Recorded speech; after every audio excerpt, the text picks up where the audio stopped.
more minutes, you know, because it's like really getting late. Guys, I need your all your attention. So, guys. Yes, yes. Okay.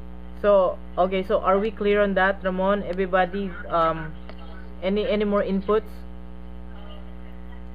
I think we can close that one. Okay.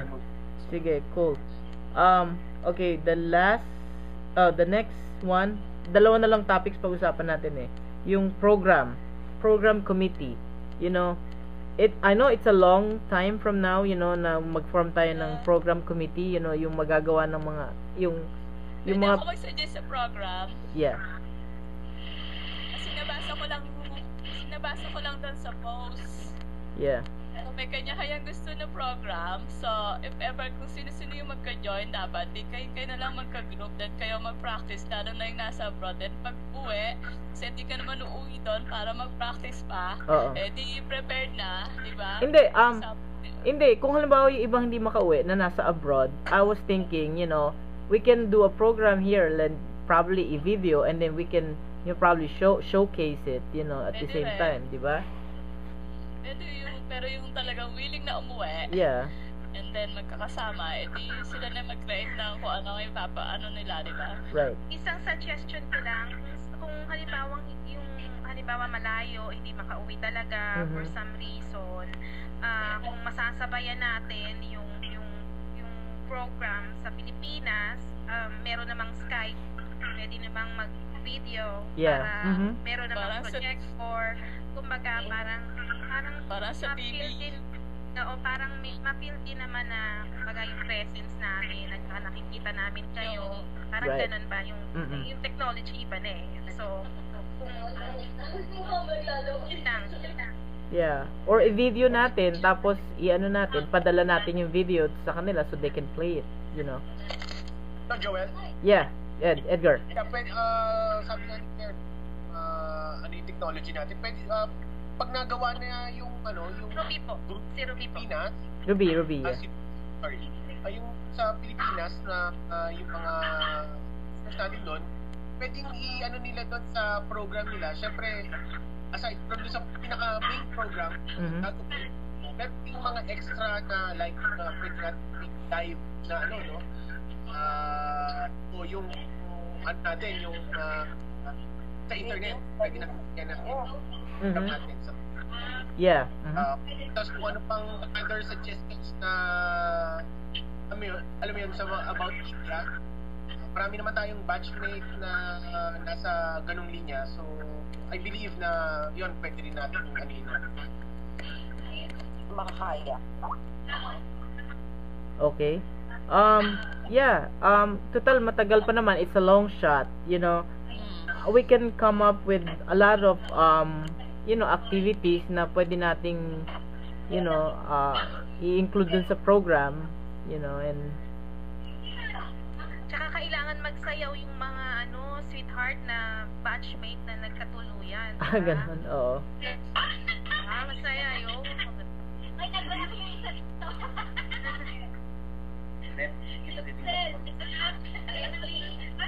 Leslie. At saka kailangan din i-acknowledge din natin yung mga nawala na. Oh yeah, oo. So, Parang Oscar Awards, 'di ba? Merong Yeah. merong Kasi Nawala na. yung mga nawala, ganun. syempre hindi yan. Kasi part din sila ng batch natin eh, 'di ba? Kasi since nung hindi ako nakakaroon talaga ng reunion, paano ba yung trend ng program? Kasi di ba usually meron yun nga yung host, yung silver part. Paano ba? Nakita ko lang sa Facebook ng 1985.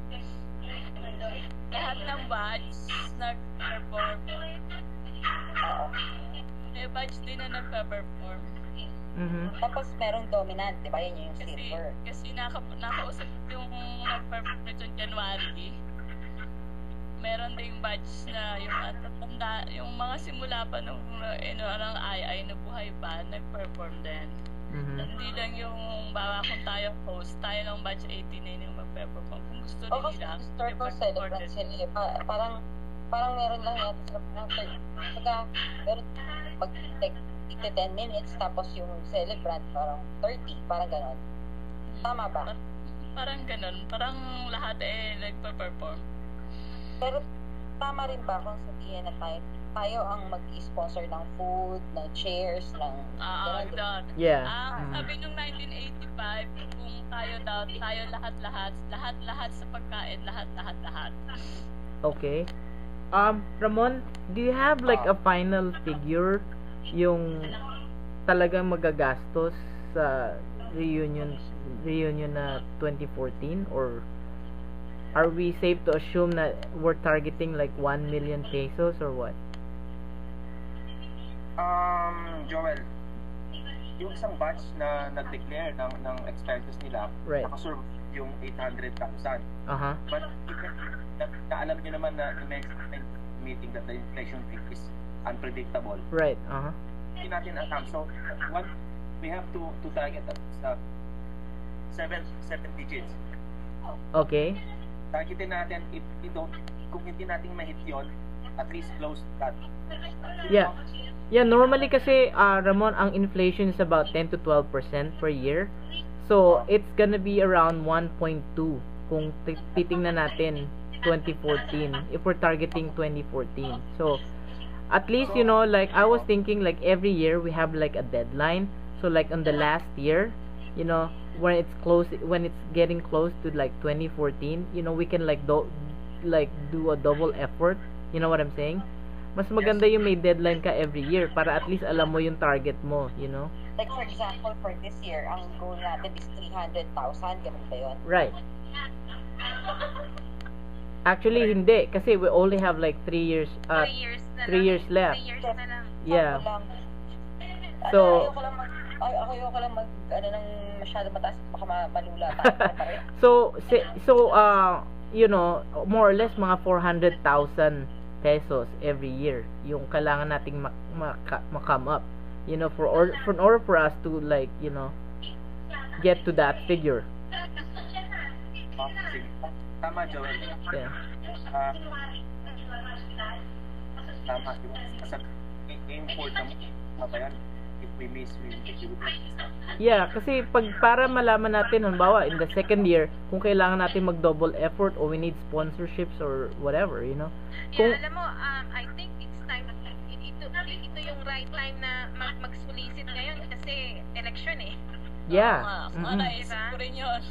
Diba? That's right. Kasi, manghingi dyan sa mga politikero. sino man yung Then, is-save na lang. Dear Joel, Yeah. sige bang mag-caroling tayo? Joke. Oo nga eh. Paano kami nagkakaroon? Ano? Dear Ruby, Joel, gusto niyo ba mag-caroling ulit tayo? Oo nga eh. Karo. Oh yeah, I remember we had a caroling like a long time ago. 10,000 tayo. Yeah. Tayo 10,000 that time. So, Naalala ko yun. Oy, nagkakainan na ata sila. Hindi na sila nagsasalita. ganun, oo nga eh. Gusto ko yung Joel, Yeah, Ramon. pwede natin i-consider sinasabi ni Ruby na since election days ngayon, I would like to discuss it with Claire and Belle para mapag-usapan kung magmamaterialize to that it's good.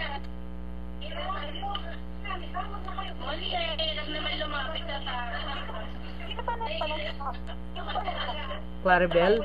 Claire? Claire? Hello? You guys, can you hear us?